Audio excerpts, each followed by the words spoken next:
Yeah, I have a lot of experience in the art world. I was on a TV show once, and there was... Wait. All right, are you going to talk about it? Yeah, of course I'm going to make you talk about it. You're a celebrity. I'm not a celebrity. You are on Hulu, which means you are a celebrity. That's how that works. Now, a celebrity, by definition, is someone who is celebrated. So maybe... I celebrate you. Okay, I'm a celebrity. So then there you go. I'm on Hulu. I'm basically Brad Pitt. You are. You are better looking, younger Brad Pitt. Oh, that's nice. So I was on Face Off, which some of you may know. It's a... Not the movie. Not the movie. I was not starring alongside John Travolta or Nick Cage. Great movie. It was the sci-fi makeup effects reality show, competition show.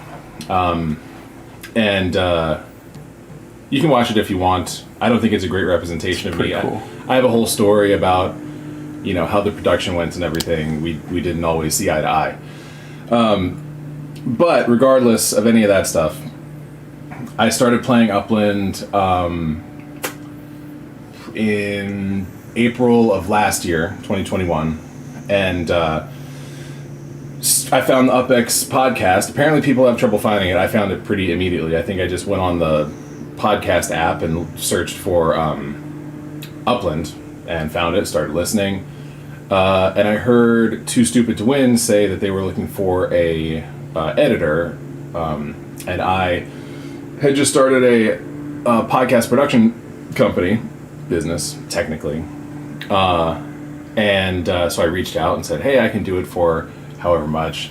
We didn't come to an agreement. I didn't end up doing it, but but we, stayed in touch, and I was a loyal listener of the podcast and watcher when it came to video, and got behind the scenes as soon as I could on that, and then that's how I met ThankMeLater. So yeah, we just started talking. As soon as he started talking about UPX World, I was like, oh, what's that? That's interesting, blah, blah, blah. And we started talking about that. And I said, well, I have this... Actually, it was... No, I was going to say it was before. It was before that. I had this idea for 11/11, just kind of out of nowhere. It's just one of my crazy ideas that I was just conceptualizing. I was like, oh, it would be cool if there was like a competition, not directly between artists, but between their art, and they were NFTs and whatever. And when Upland introduced or started talking about meta ventures, I was like, oh, it might be cool as a meta venture. Turns out that's not really what meta ventures are. It wouldn't really work as a meta venture.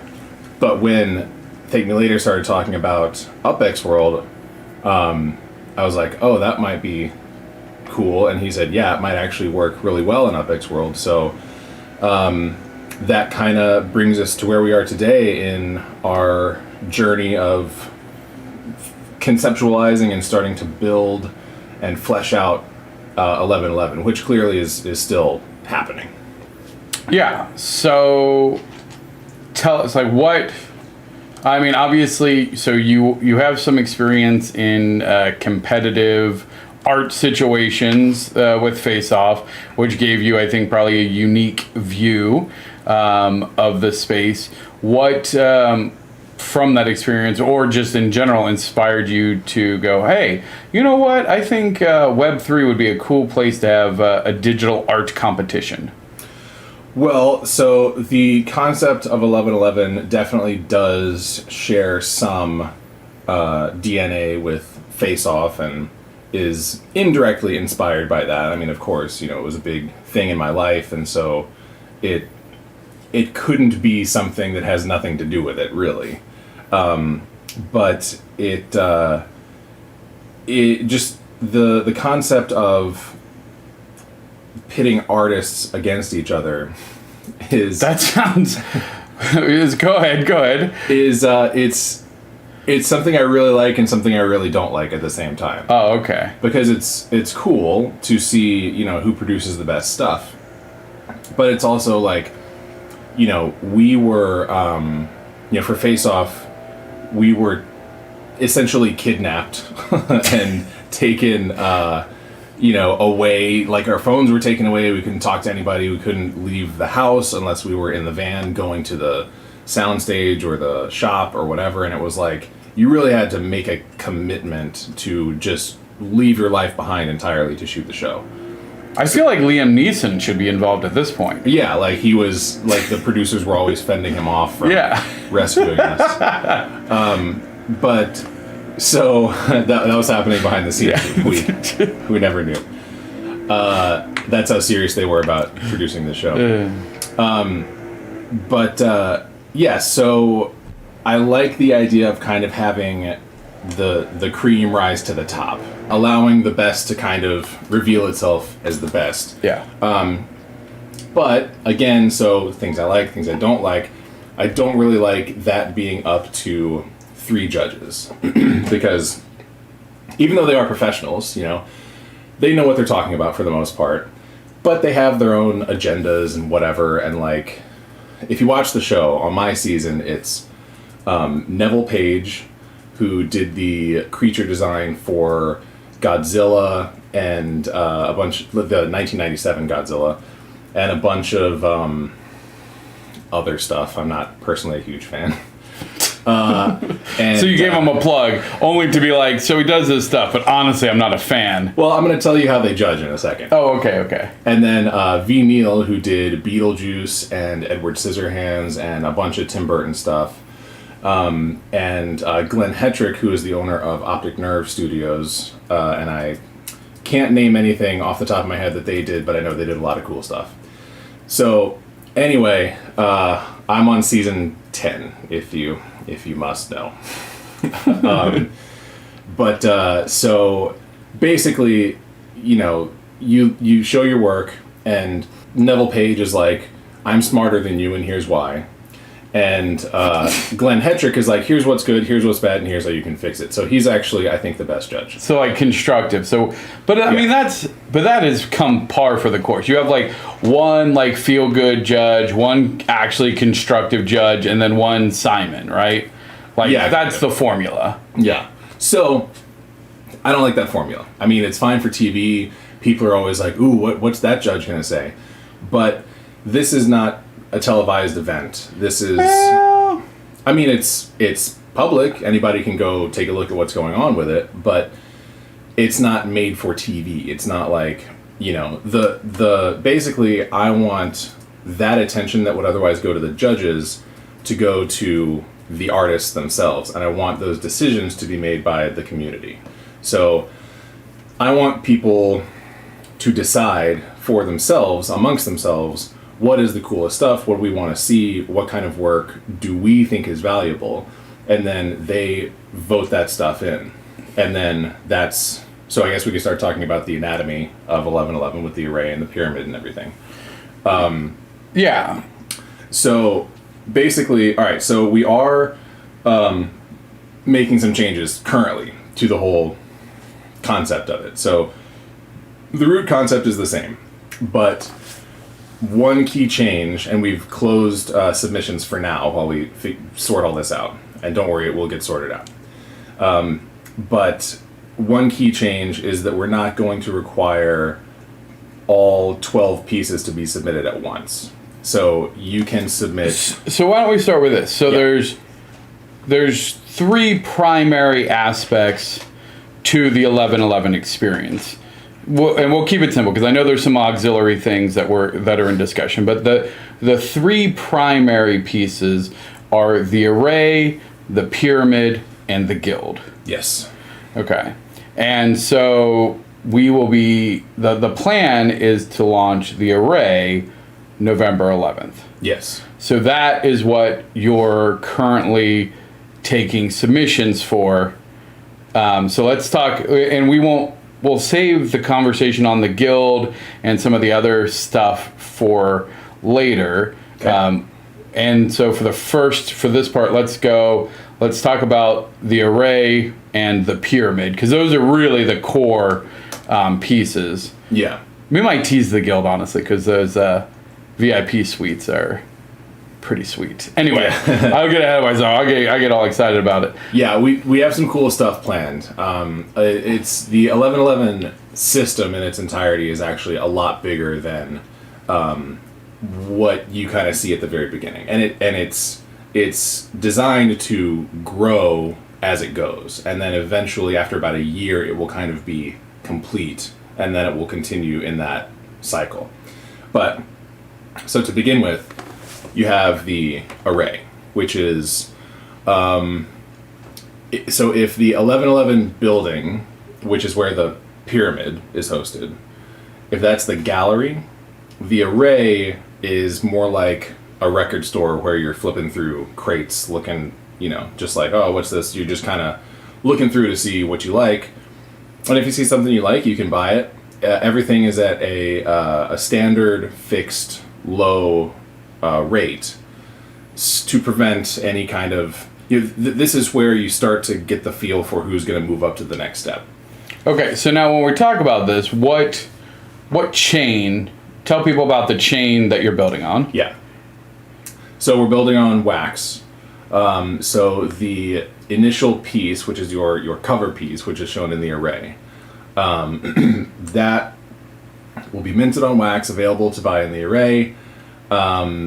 Should we go into the functionality of the pieces? Well, not necessarily, but so the array pieces, again, like you said, it's like a record store, right? Mm-hmm. I honestly, when you were describing it, because the pyramid is a super cool building, and I think we have some images where we actually created it, and that is going to be really fun. And then when you were talking about if that's the gallery, I almost pictured at the end of Indiana Jones when you have all those crates of really cool artifacts. Oh yeah. Anyway, so that kind of just this massive warehouse of art from the creator. So the array is kind of it's your cover piece. It's to say, hey, if you want to see more of my art, and here's my style, here's who I am, I'm going to share a piece of that with you. This is what I will produce, or things like this, if you get me to the pyramid, right? And so that piece is an NFT that people can buy on Wax using, I call it the vending machine. I don't know if there's another way, where you can essentially just buy as many as you want for... what do you say, 11 wax, or but not more than $11 ever? Yeah, so it'll be 11 wax, which right now would be $1.10, I think, last time I checked. But yeah, it would never go more than $11 because we want it to remain low. We don't want the array pieces to skyrocket in value. So even if wax goes to $11, then it'll be one wax. There you go. All right, so I can buy as many of these pieces. And so when I buy all these pieces, that's what gets them to the pyramid? No. So what actually gets them to the pyramid is a separate voting system. So as an Xlander, you get 11 votes each cycle, each month. So the cycle runs from the 11th to the 11th. And so starting on November 11th, 11/11, we're going to launch then. And then on December 11th, we will, you can buy whatever you want, but that doesn't count towards what goes into the pyramid. What counts towards what goes into the pyramid is your actual votes. So every Xlander gets 11 standard votes that they have to distribute across 11 different artists in the array. So I can't just pick my favorite one and just be like, boom, all of these standard votes go to that. Not with your standard votes, but you can do that with your bonus votes. Do we have an official name for those, or we're just calling them bonus votes for bonus now. Votes. But essentially, you get 11 standard votes, and those have to be spread across 11 different artists. And then, they could be extra votes. Extra votes. Extra votes. Yes, there we go. So your extra votes get you get a certain amount of extra votes for doing certain tasks within UPX World, or I would like to have it so if you send it to a certain property in Upland, you get one. And then you get your 11th extra vote if you've completed the other 10 little missions or whatever. Yeah. So daily, weekly, like different kinds of activities. Again, whether it's maybe sending a tweet and tagging you, or and showing maybe your favorite piece, or like you said, sending. Because again, while it isn't in Upland today, like there is still a tie-in with the Upland metaverse, and as these are wax NFTs, and there is the chance for the portal to potentially bring those in, and then there could be in the future an 1111 NFT metaverse venture inside of Upland. Mm-hmm. So getting people to like send, I like that. That's a good one. So if they send to your property, maybe that will complete a daily activity or whatever, and give extra points. Yes. Yeah. So you complete these tasks, you get your extra votes, and then your extra votes, you can use them however you want. You can spread them again across 11 completely different artists, or you can stack them all up on one if you want. So with your extra votes, you have more leeway and freedom to use those however you want to.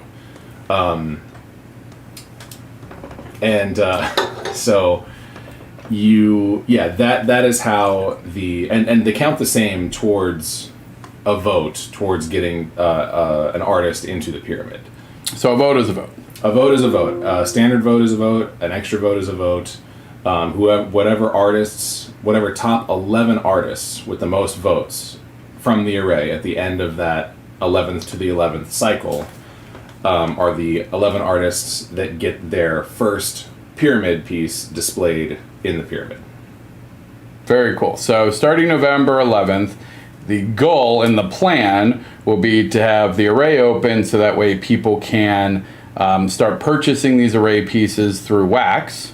And then you will have the voting mechanic, which, knock on wood, we can get live by the 11th. It might be shortly after, but the idea would then be the votes will count. You said till December 11th, so that's the first 11th to the 11th is always a cycle. So December 11th, the first array will be completed, and so then 11 artists are selected for the pyramid.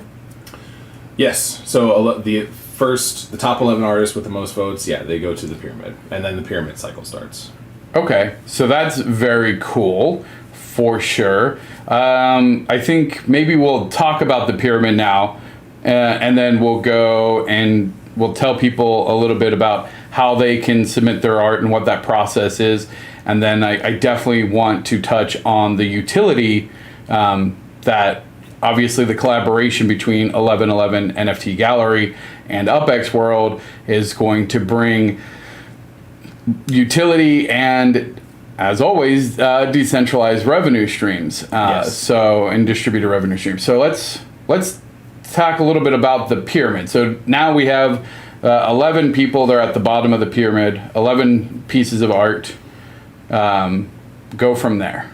Yeah, so now you have your bottom 11 pieces in the pyramid, and the array is still running. So on November 11th, that's basically we're starting the machine, and then it keeps running month to month, the 11th to the 11th. The first month you have just the array. The next month you have the array and the bottom level of the pyramid. The next month you'll have the next, and the next, and the next, and the next. But the way the pyramid progresses is that is not a vote-based system per se. That is an auction-based system. So the 11, whereas the NFTs in the array, you can mint those as many times as you want. You could buy 1 million of them if you want to. The ones in the pyramid are all one of one. So these are completely unique NFTs, and they will be on auction from the 11th to the 11th of each month. And at the end of that auction, obviously, whoever places the high bid gets the NFT, and then the top 10 from that level move on. And, okay. Yeah. So the array is kind of like an audition. So you say, hey, here's why I should be in the pyramid, and the community gets the vote. So once again, we're taking what in a traditional competition show might be the power in 3 people. We're now empowering the community to say, hey, you get to pick who goes to the pyramid by using your vote. So now they're in the pyramid, and now it sounds like that's when the competition starts. These are your one of one. These are your competition pieces that you are going to be competing with, and then you're going through. So like that 11, and so we have a question here. It says every month you add 1 new artist. It's actually, I guess the array will continue to populate with artists as they come in, right? Up to like, I think you set it to 1111, so 1,111. Mm-hmm. But the pyramid will have potentially 11 layers of competition. So each month actually it's 11 new artists enter the pyramid, right? Yeah, so every month, you add 11 to the bottom. And then from those 11 artists, during that month, everybody's placing their bids. Whoever has the lowest bid on their piece of art is eliminated. And then the remaining ones move on. So at the bottom you have 11, up 1 level you have 10, 9, 8, 7, and so on until you have 1 artist at the top remaining.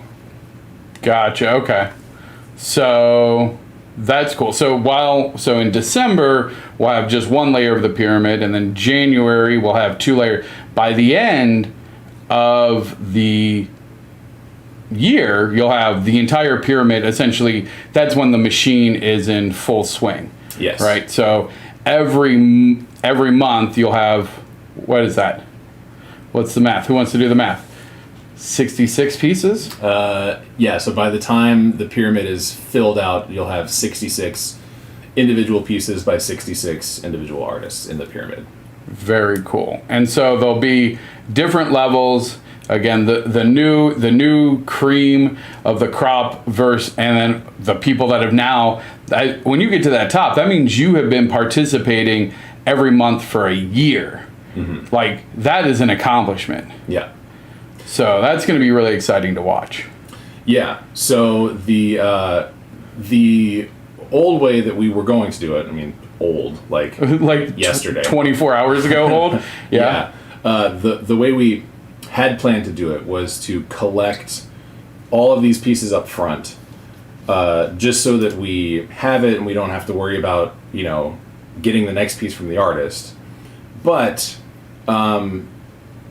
as an artist, I know that over the course of a year, you can improve a lot on your skill, and it would be interesting to see how an artist evolves from being in the array to being at the bottom level of the pyramid to maybe making it all the way to the top. Maybe an artist at the bottom is not really, maybe they just barely got in. Maybe they got into the bottom of the pyramid by 1 vote, and maybe their art isn't like the best. But then maybe you can watch their progression. So every month they'll have to submit a new piece, and if they don't get it in on time, then they're disqualified. So we have the pyramid could conceivably get a little bit lopsided if we have a couple people who don't submit their piece, and that could also save one of the. Actually, I don't know if it could save one of the. No, the bottom artist. I think the bottom artist gets disqualified regardless. But yeah, so that's one of the nuances there. What if there's a tie? Yeah, no, look, right here. It's in the chat. Thoughts on ties. Oh, I don't have it here. But either way, so there won't be a tie. I don't think. Wait. I mean, that seems like a very reasonable. Well, allow me to explain. Okay. So I will cast a deciding vote if there's going to be a tie. Well, I mean, that's a very distinctive position, though. Like, that is like, there's not going to be a tie. It's, if there is a tie, DrKnowby is the tiebreaker. Well, yeah, I mean, so in order for there to be a tie that would really mess with the system, you would have to have like a 12-way tie.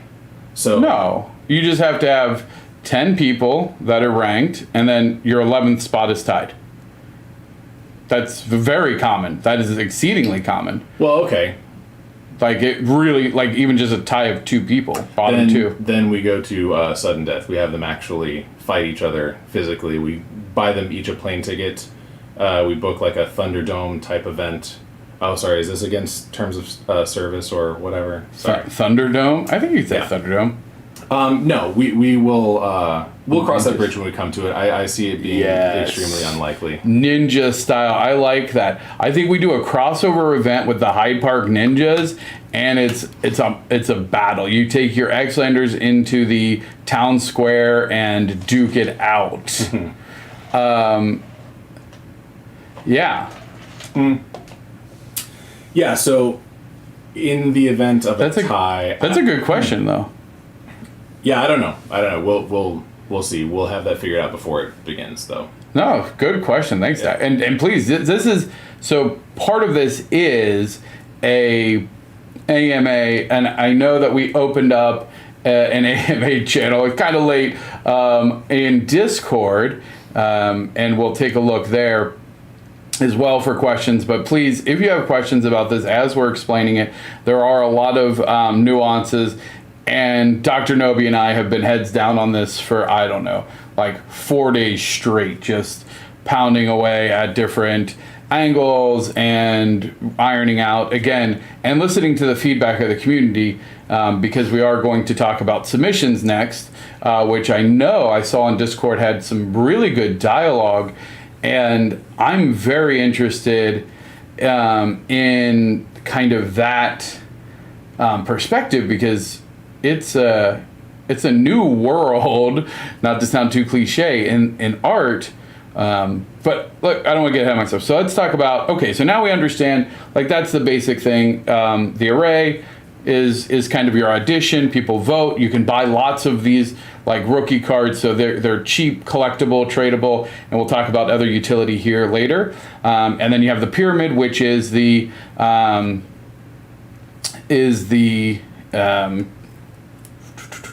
competition. The auction. Sorry, I'm distracted by. I just need to I was like monitoring chat for things, and then there's just nonsense happening, so I got distracted. Yes, and we will definitely be addressing the AI art submissions. Yeah, so we can talk about that now.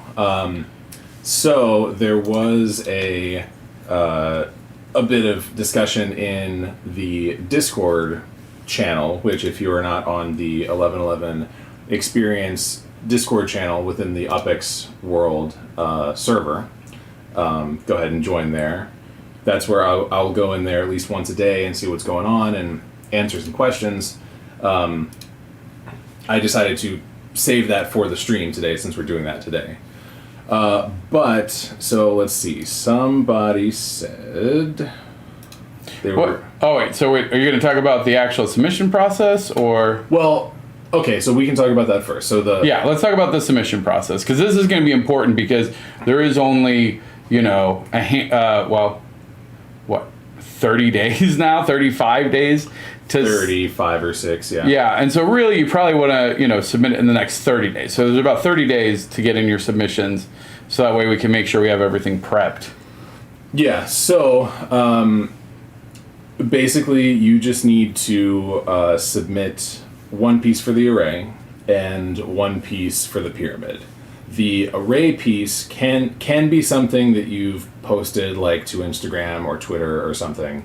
But the pyramid piece can not have ever been published before. Anything that's going to be in the pyramid has to be created specifically for 1111, and it needs to maintain. We need to maintain that policy, because we want anything that's going to appear in the pyramid, we want it to be novel and new and interesting, and something that the artist has created for this process.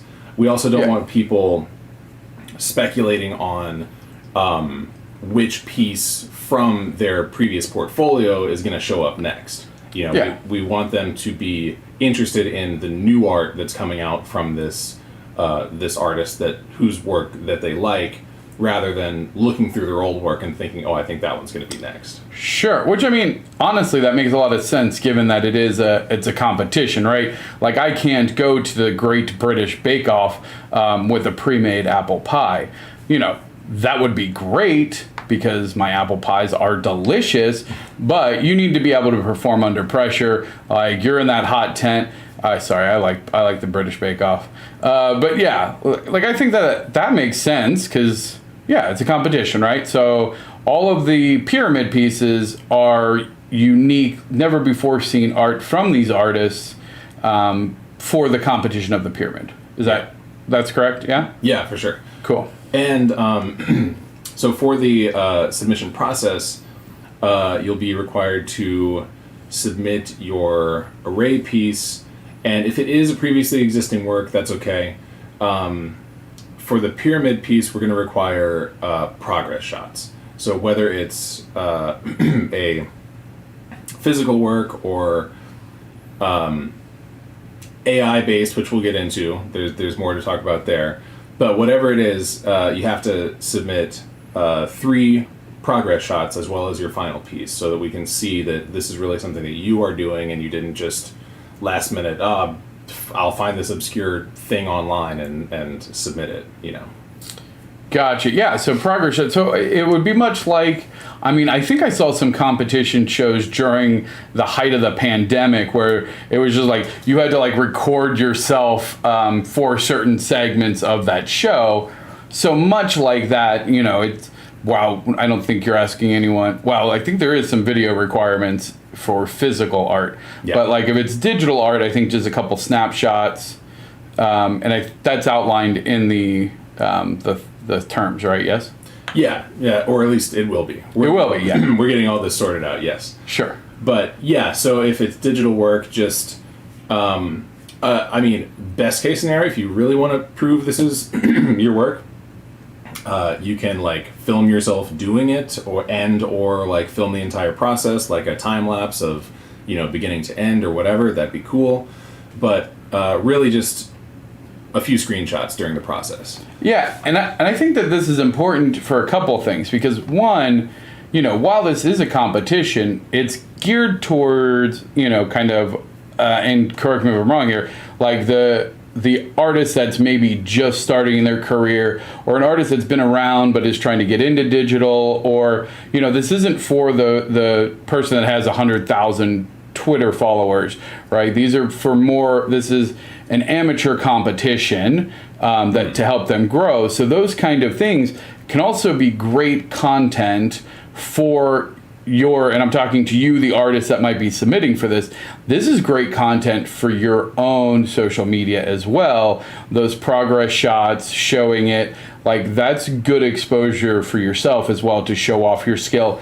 And I think will be a cool memento, like you mentioned, as people progress. So each month we'll get to see that progression in the artist's skill, and maybe they've picked up a new thing. I really like that.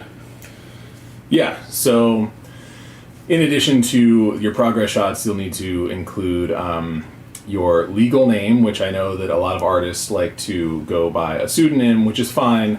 We will never reveal your legal name if you don't want us to, but it's just for everyone's protection and the health of the community, and to make sure that, you know, we know who we're dealing with, and if there's any kind of question about who made what or whatever, you know, you have to reveal your face to us at least, and we won't tell anybody, but it needs to it's KYC, right? Yeah, essentially. I mean, and we're not actually doing like real KYC, which might come up in the future. But yeah, it's, like you have to have a home address in Upland. No. Yeah. No, but so there's that, and then you submit your social media accounts and all your other information. And you can submit a picture of yourself if you want for your artist profile. Every artist who is even featured in the array gets an artist profile on 1111 NFT Gallery. And it'll also, I think it will be accessible through the gallery. Like when you're there, you can see the piece of art and also the information on the artist. So if you like a little placard. Yeah, like whatever they want to submit. I mean, you don't have to submit anything. It can be not completely anonymous. We'll show at least like your username, your pseudonym. But if you don't want to submit a picture, you don't have to. If you don't want to submit a description, you don't have to. You can be mysterious and let people do their own research if you want.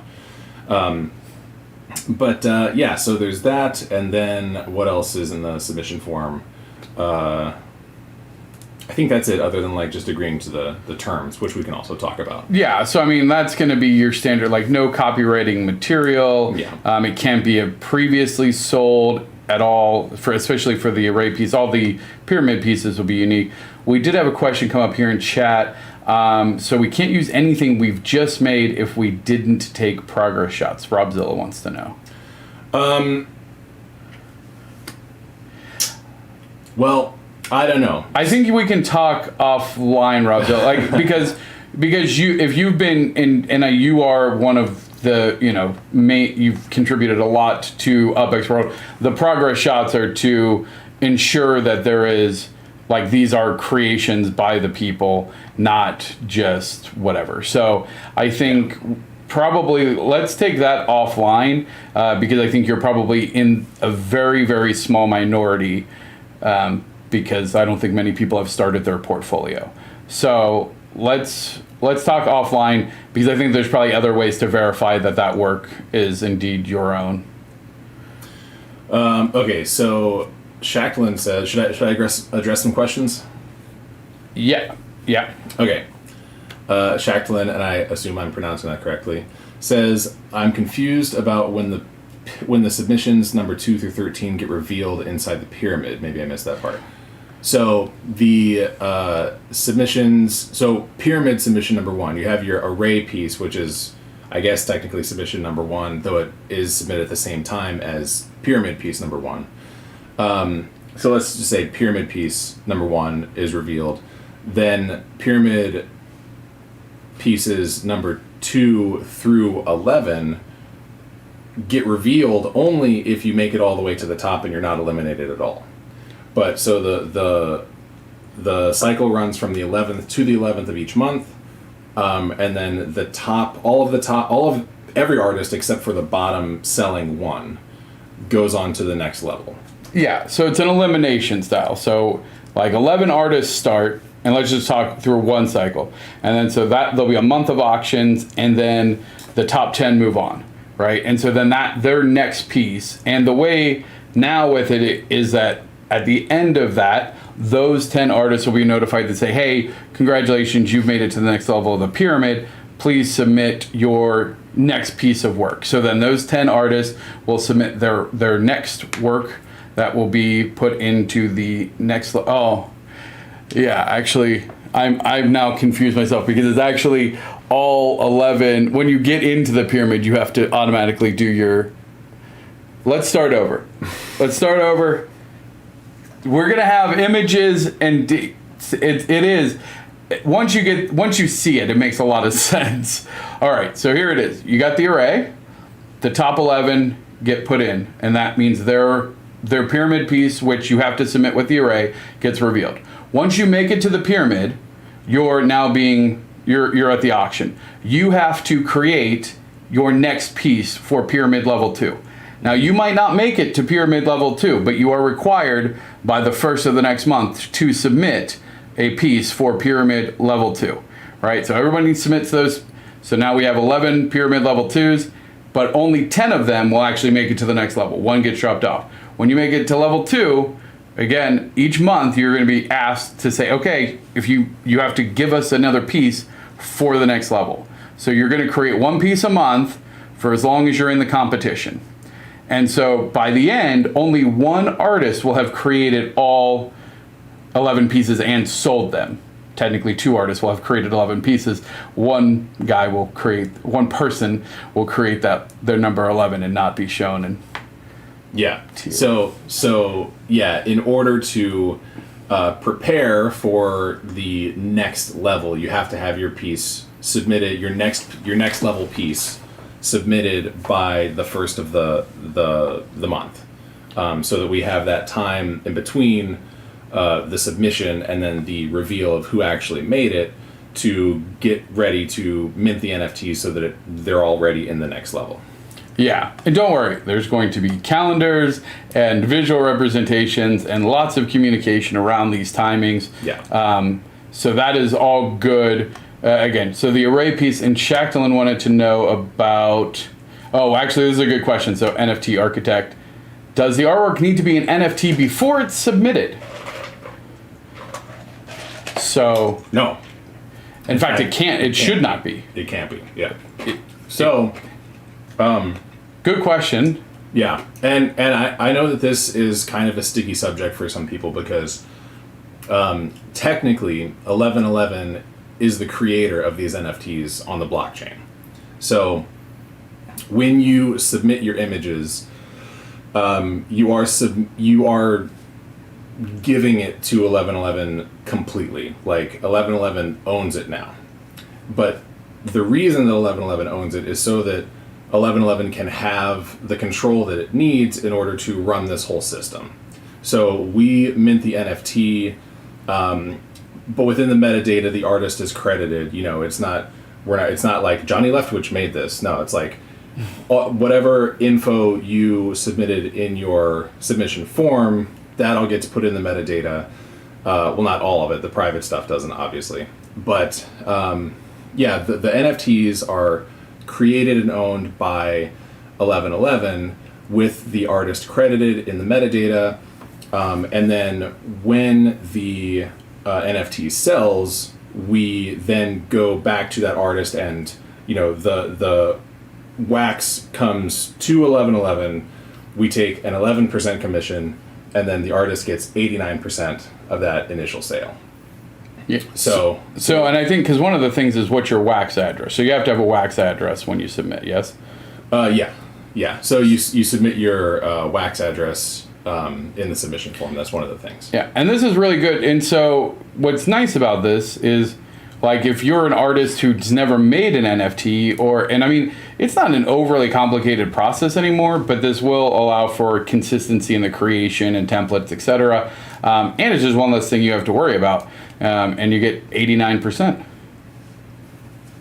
So the artist doesn't make anything from secondary sales. Well, yes and no. So the sale of the NFT, the actual NFT from one buyer seller to another, no, not on that side.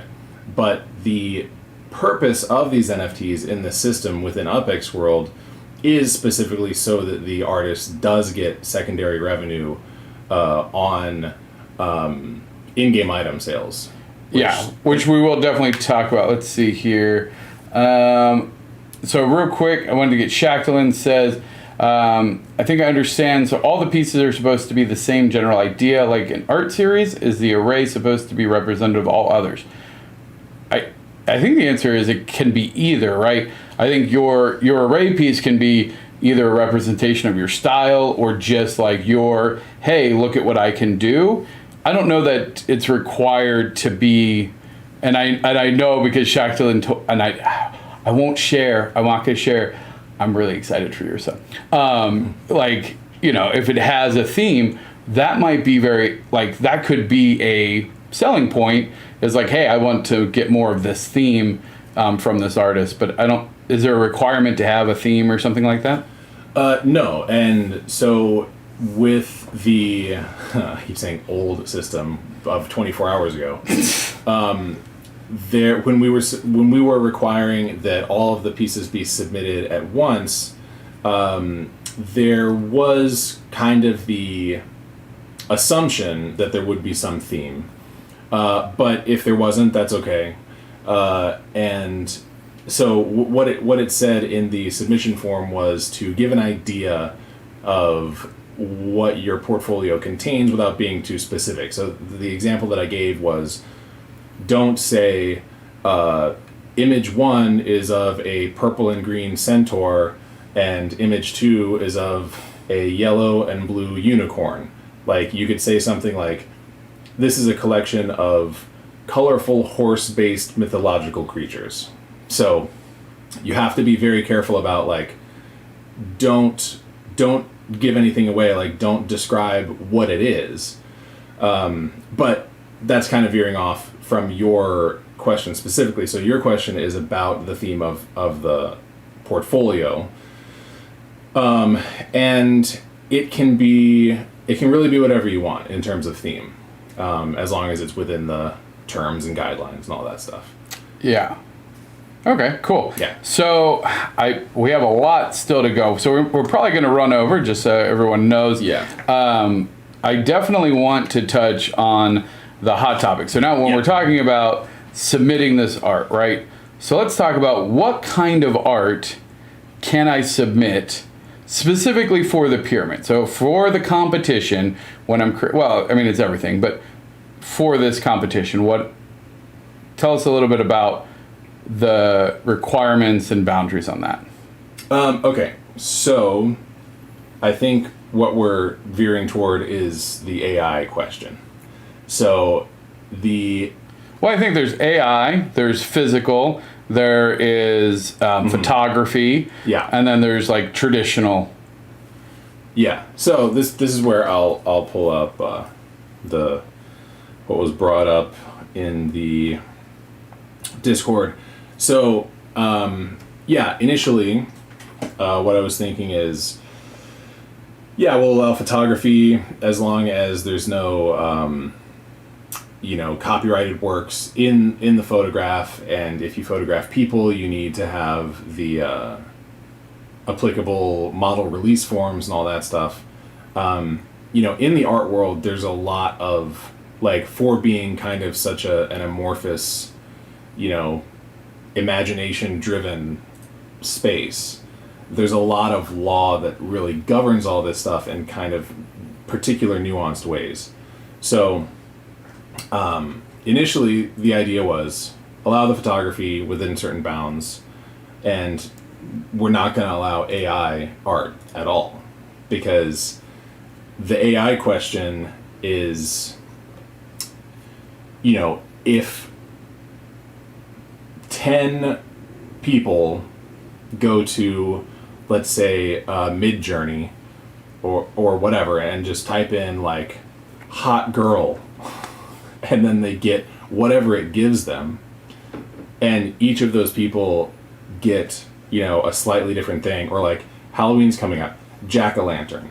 You type in one word and it gives you all of this visually really cool art that would take an artist otherwise much more than as long as it takes to type the word jack-o'-lantern. So my initial thought was no, that doesn't really go with our theme here. It kind of goes against artists working to create art, actually. So I got a comment saying, as a 3D artist, photographer, digital artist, and someone who does AI, including a lot of post-production, I find it funny you exclude AI art. I put way more work into my AI productions, including post-production, than my photography stuff. Additionally, a lot of people who work with AI also use their own concept images. This reminds me of the religious nutters in the 70s and 80s. Change is bad, evil, we want to stay closed-minded.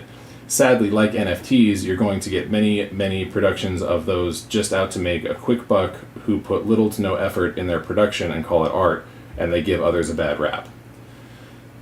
So, fair, but also, it seems like there's two different sentiments there. The first sentiment seems to be saying that, I'm anti-progress or something. I'm not anti-progress. New tools are developed all the time to make work easier, and that's totally legit. And then the second one seems to be saying that, you're going to get many productions just out to make a quick buck, put little to no effort into their productions and call it art. And that's what we're trying to prevent. So we are not anti-progress. It's the sentiment is to maintain the element of human creativity in the art that we allow into 1111, which kind of goes towards the whole theme of the Xlander being AI and human intelligence kind of in one, and trying to maintain that balance. Okay, so then so are you allowing AI? Well, so I think what we'll do is you can, when we got into a whole discussion about stock images and how it's free to use, but you can't copyright it unless you are creating a transformative work. So I think the transformative work part might be the key here, because with AI art, obviously we don't want that just, type in a single word and it gives you everything. But we don't want to stifle artists who use AI as a tool. So what we would do is, in that case, we would require progress shots where if you, and this will go in the updated submission form, where if you are going to use AI, it'll have a question that says, did you use AI in the production of this art? You click yes or no. And if you did, then you have to answer some questions and submit some images. So if you use some text-based input, what text-based input did you use? If you submitted an image to it, what image did you use? Send us that image. And then show us the image that you got as a result. And then show us some progress shots of, from that result that you got to your end result that you're actually submitting for the NFT. Okay, so that seems reasonable. So if they do use AI art, they have to tell you how did they come up with the initial, words or phrase or image, where did they put it in at, what was the output, so then that's kind of like their base layer, and then progression shots of how they modified that output into a unique piece of art using post-production and additional editing through traditional means. Yeah, and then it'll be, everything that gets submitted to 1111. So while the array is kind of the proving ground for the community to decide what moves in to the pyramid, everything will initially go through me. So I will be the curator of this, which is basically just quality control. I just don't want somebody drawing a picture of a butt on a napkin with a crayon, and that's my array piece. It's like, no, we're not. That's not what we're doing here. So I'll make sure that everything meets the quality standards, and if it does, which specifically relating to the AI art question, we have to have those progress shots. We have to have what you used as input, and then I have to see that it is significantly changed from. What's the phrase you used? You had a good phrase earlier today. A transformative work. Transformative. Oh, yeah. It has to be transformed. Yeah. So it can't be like you just put a filter on it. Right. And it has to be, like you could create a background scene and then put something in the foreground. And then that would, even that would require some thought. This is all... And composition, etc. Yeah, so it's interesting because you made a comment when we were talking before the show, and it didn't really click with me until just now, that using that almost like a tool is like in Photoshop, the magic eraser is really an AI tool. So in theory, any Photoshop that's ever been using any of that smarts is AI assistant creation in a way. Right. So what you're saying is like you can use it to help you start and maybe give some ideas and then modify it a little bit or significantly, right? So like it gives you the starting clay form and you're like, now use it as inspiration, kind of. Exactly. And you can get philosophical and granular and destroy this a million different ways and break down all the elements and say that like, well, did you make the paint that you're painting with? Did you go out and get all those pigments and grind them into powder and mix it with water? And like, no, obviously, nobody's doing that level of art. I mean, maybe someone is, and for them, great, awesome.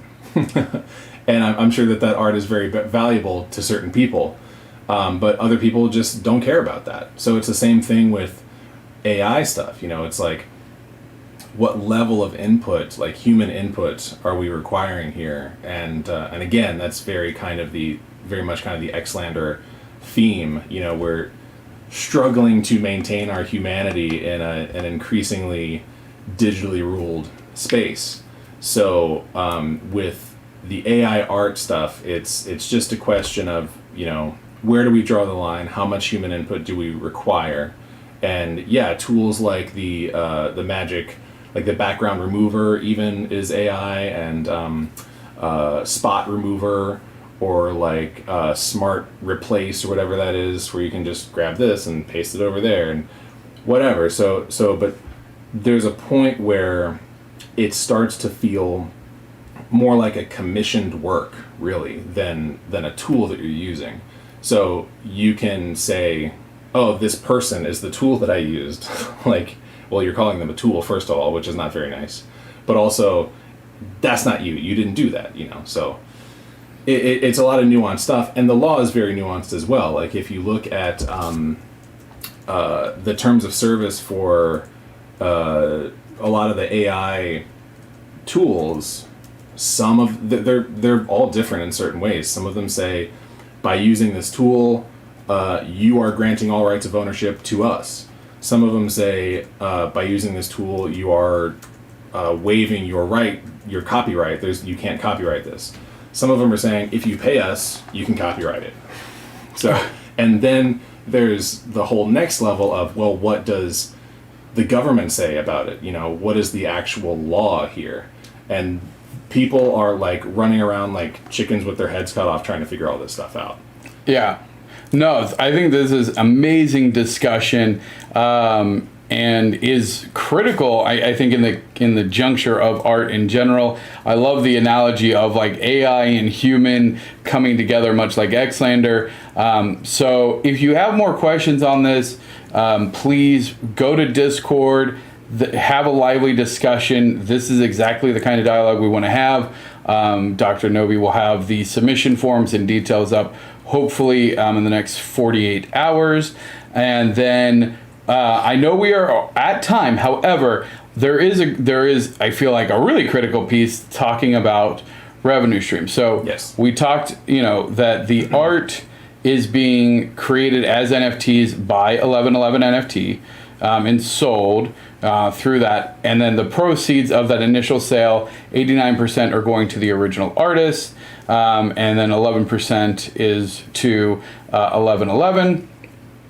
And so now let's talk about, so there's really, I think we'll focus on probably the pyramid pieces, because there's a whole burn mechanic, and the array pieces are very, that's a whole thing. So let's focus on the one of ones because these are going to be the really valuable pieces, right? So these are the pieces that are now one of ones. They were auctioned off for hopefully a good amount.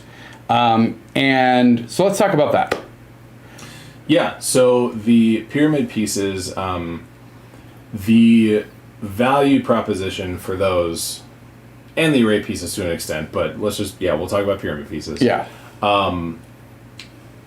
Is not only that you like this piece of art, but that this piece of art has actual functional utility within UPX World.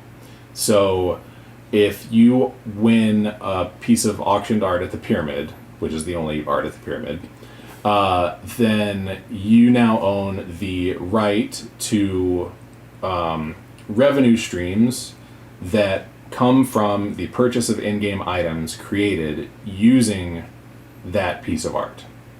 So you're telling me that these wax items, just by their sheer existence, are going to have passive revenue? Yes. Yes.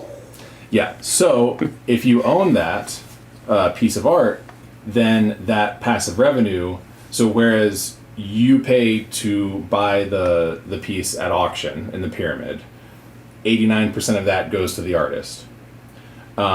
When someone puts that piece of art on an in-game item, like a helmet or a jetpack or whatever, you get 89% of 1111's take of that.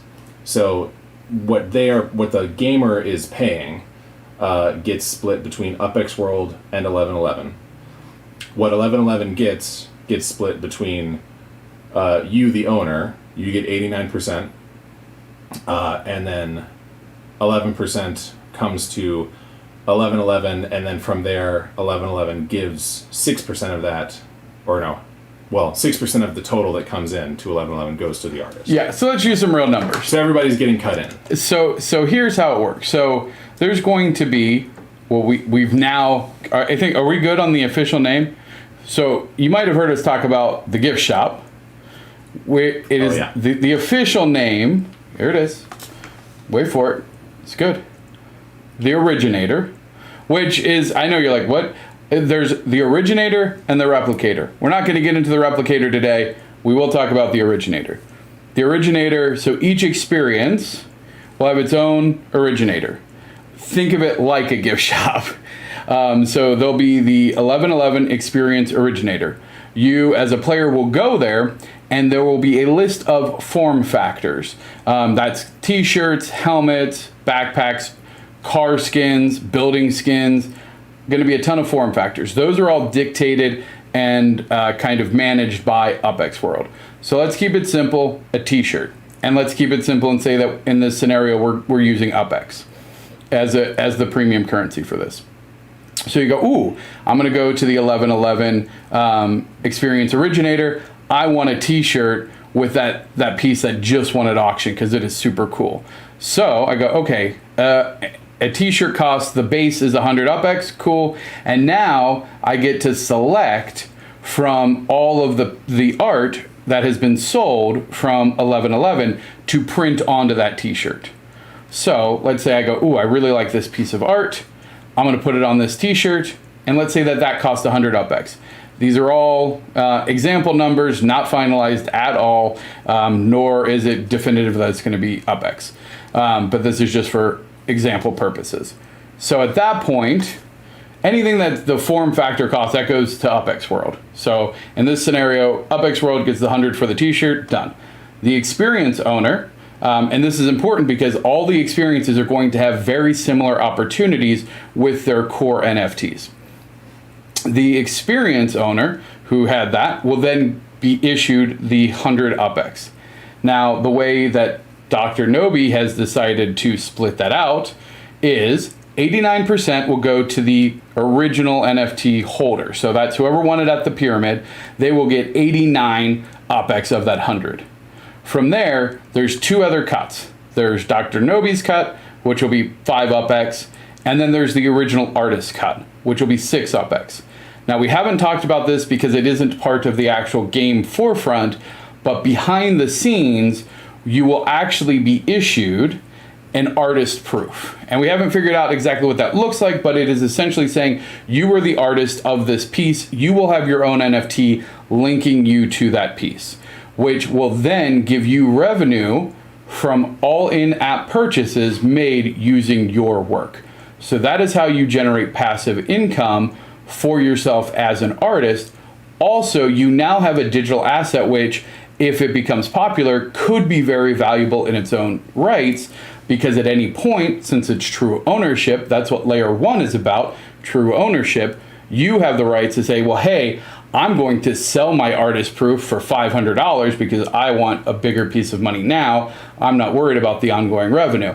And then somebody else would get your 5% when they log in. Imagine when you log into, if you're not familiar with Upland, I apologize, but if you log into Upland, you have your properties and your interest, it would be similar to that. You would see the items in your Wax wallet that are accumulating revenue from various in-app purchases from UPX World. Yeah. So if you own several of these pieces, you can collect the revenue from all of them. So however many you buy, those are the ones that are going to get you the revenue from the secondary sales. So as he was saying, if a piece gets really popular, then you're going to see your revenue increase. Yeah, and this is where you as a community and as owners of the art and creators of the art are now kind of incentivized in a bunch of ways, right?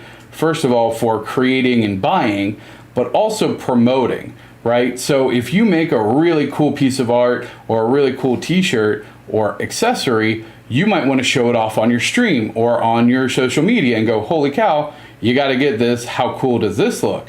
Right? And so By doing that, though, you're also then enticing people to buy it in game. And I probably didn't mention it in this particular set. All in-app purchases in UPX World are just digital items. They are not NFTs. So it is when you buy a T-shirt, it's just like you buy it in any other video game. It's yours. You own it. You can use it. You cannot trade it. You cannot sell it.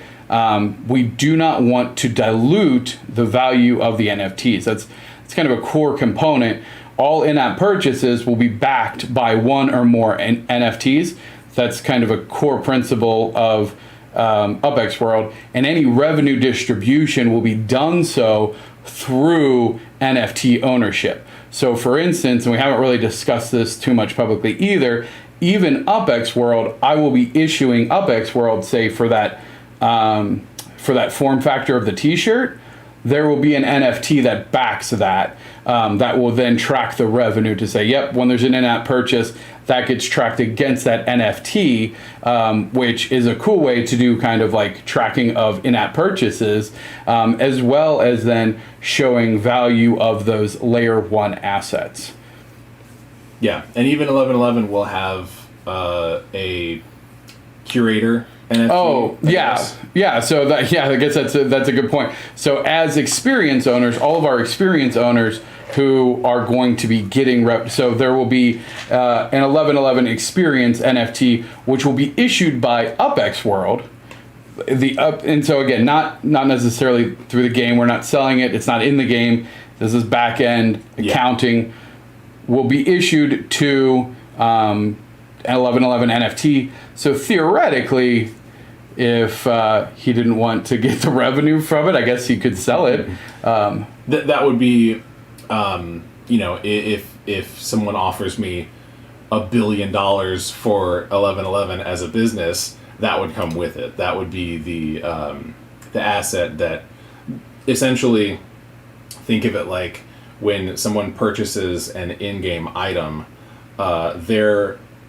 whatever they're paying with, in this case UPX, gets like magnetized to these separate NFTs. So everybody gets their share because they hold that NFT. Yeah, so this is a core mechanic when, we're saying decentralization of revenue streams.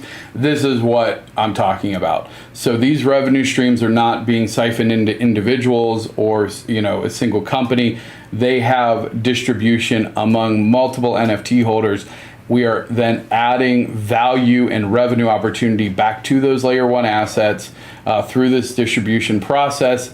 And I see this as a major disruption to a multi-billion-dollar microtransaction gaming economy, because instead of those being filtered from the masses to the few, we're going to the masses, right? You as creators, you as the actual artists and innovators in the space have the opportunity to generate revenue, as well as you as kind of the individual, and I don't like using the I word, but asset owners. I don't like saying investor because that has implications, but you as art patrons, that's a better word.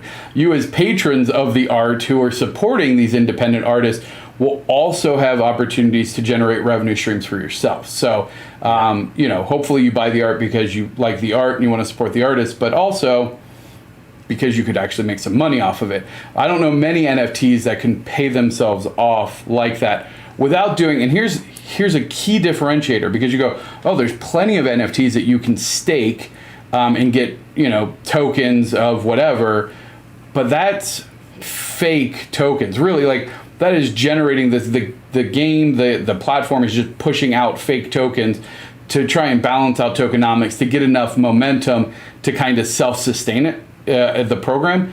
That's not what we're doing. The revenue that you're getting is because of the revenue that is coming in. So it is just by its own nature self-sustaining, right? Because we're not paying out more than is coming in. So if you want more to come into you, you can promote it and be your own kind of marketing engine. So it really balances out this the system, in my opinion. Yeah, and that's a really good incentive for buyers to place high bids. So when I think it was NFT Architect said, so there's no secondary revenue for artists on the NFT sales. So that's referring to, I own this NFT, the revenue is coming to me, I want to sell it to somebody else, I do that. So because technically 1111 is the creator of that NFT on the blockchain, that would come to 1111. And right now, that's something that we haven't really addressed, just because honestly, it's kind of, it's on the back burner because it's not, I don't see it as important right now. I think that it's, at least to start with, artists are going to be making way more from the sales of in-game items than they would from secondary sales of NFTs. Yeah, because I don't see, unlike other, and this is, again, one of the cool things about this, is it's not, the way normal NFT projects kind of generate value and revenue is the frequency at which they're being traded, bought, sold, trade, like it's like a commodity trade, right? These are not really designed to be that, because these, when you buy it, you're not really interested in that. You shouldn't necessarily be interested in selling it. Maybe you are, but the reality is that these are things much like, well, and I guess there's different strategies, right? Because if we look at, say, Upland, you get a big collection, you're probably not trying to flip it immediately. You want it to earn some dividends, right? You want it to accumulate some of that interest. You're not necessarily looking for that quick flip, but maybe some people are. But like you said, I think the primary revenue, especially for these artists, you'll have the artist proof, which is going to get you revenue from, it'll get you 6% of all the revenue generated from the usage of your art inside of UPX World, which over the course of, your artistic career, hopefully will be significant. Plus you'll have the lion's share of the majority of the primary sales. Yeah, and that's another point, is that with this functionality, it incentivizes bidders to continue bidding against each other, because the value is not just, I guess it is speculative in a way, because you don't know how much how much that piece is going to sell on in-game items, how popular it's going to be necessarily, but you can probably gauge from the interest in that artist and how people are bidding on the NFT itself. You can probably get a feel for it, and I can look at a piece and go, I want that piece. I want to get the revenue from that piece in the game.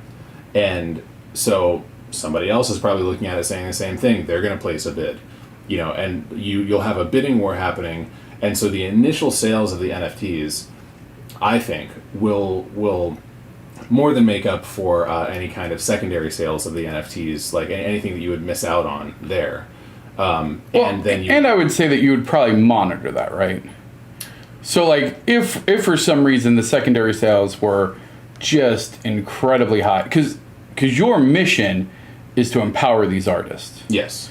And because I know that we were looking at smart contracts of, because the artist will have the artist proof. Mm-hmm. So while day one, the secondary sales, there is no revenue share on secondary sales, because the secondary sales just go to 1111.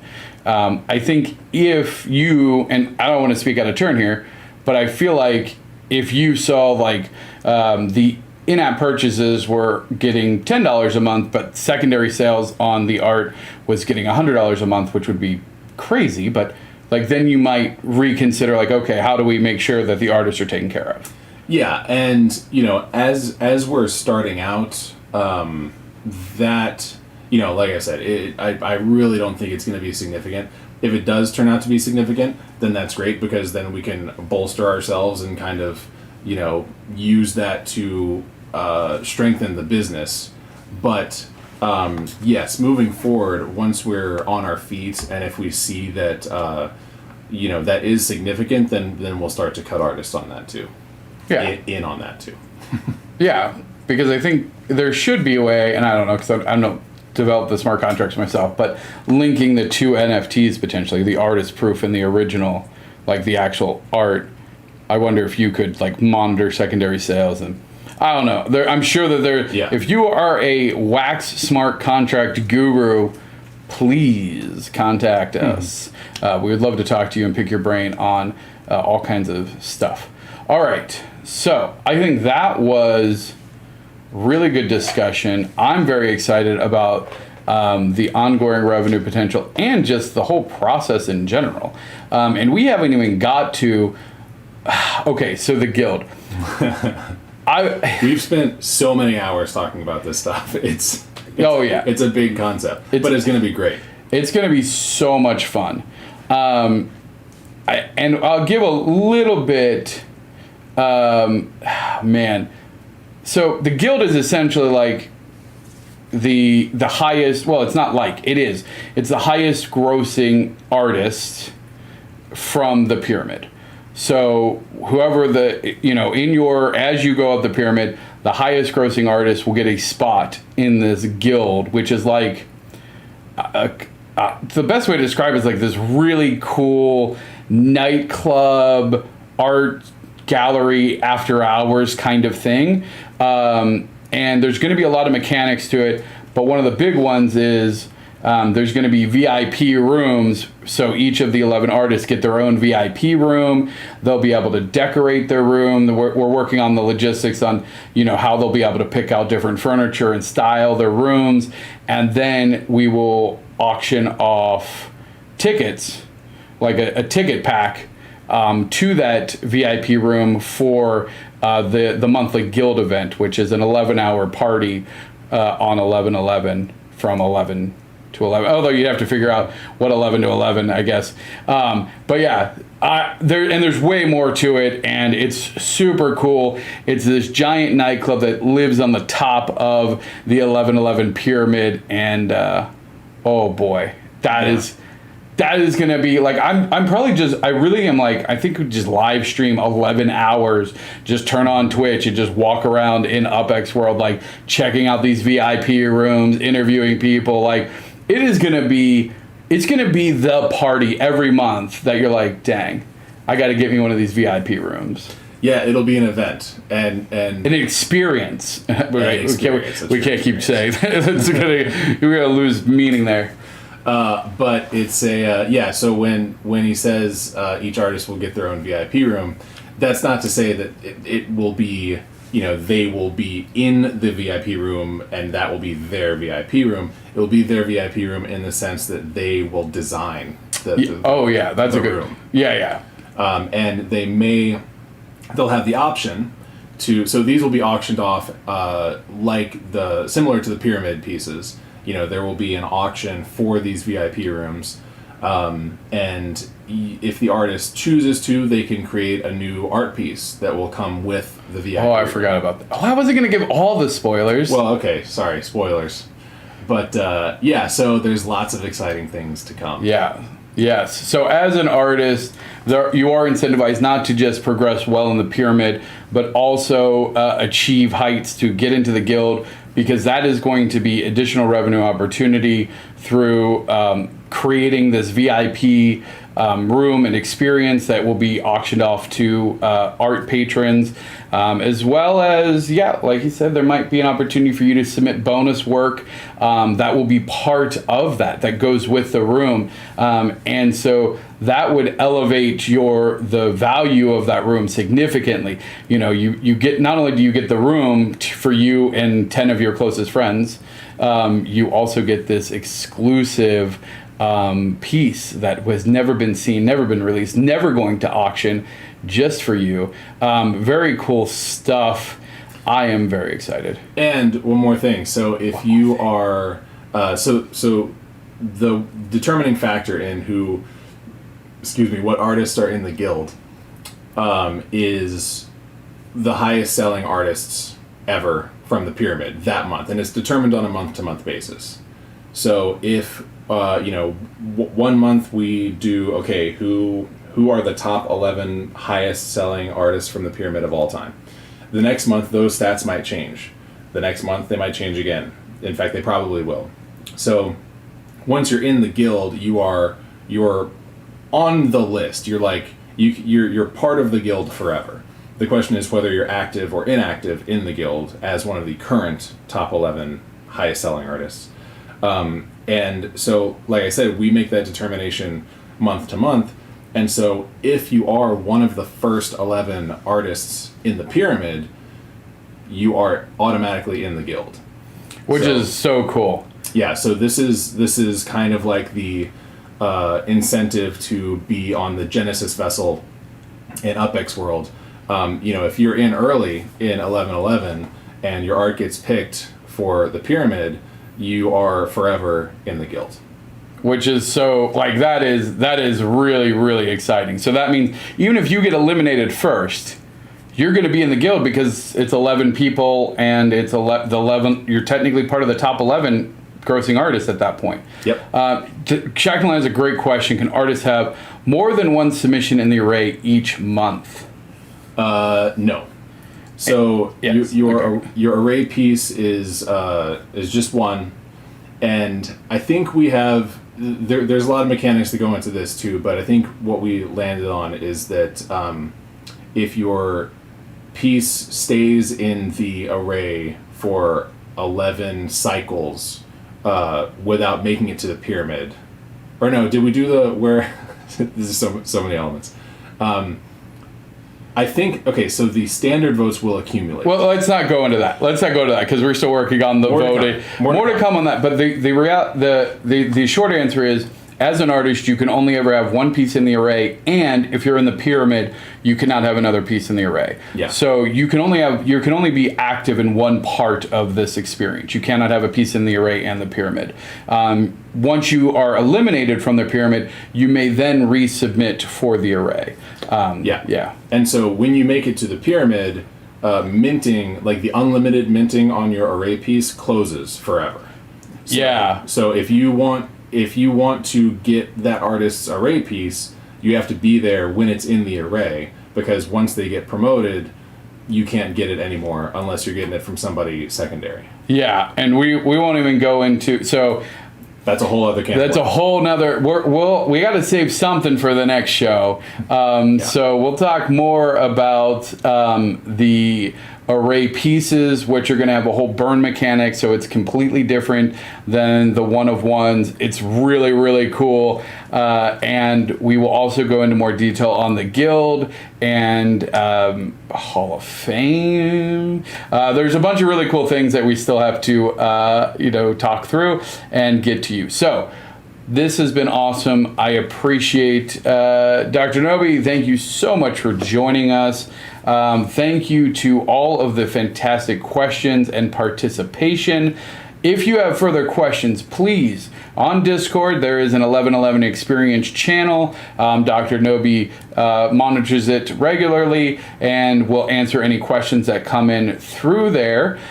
So please do that. And then look for the submissions. We'll make a public announcement, make sure that no one misses it.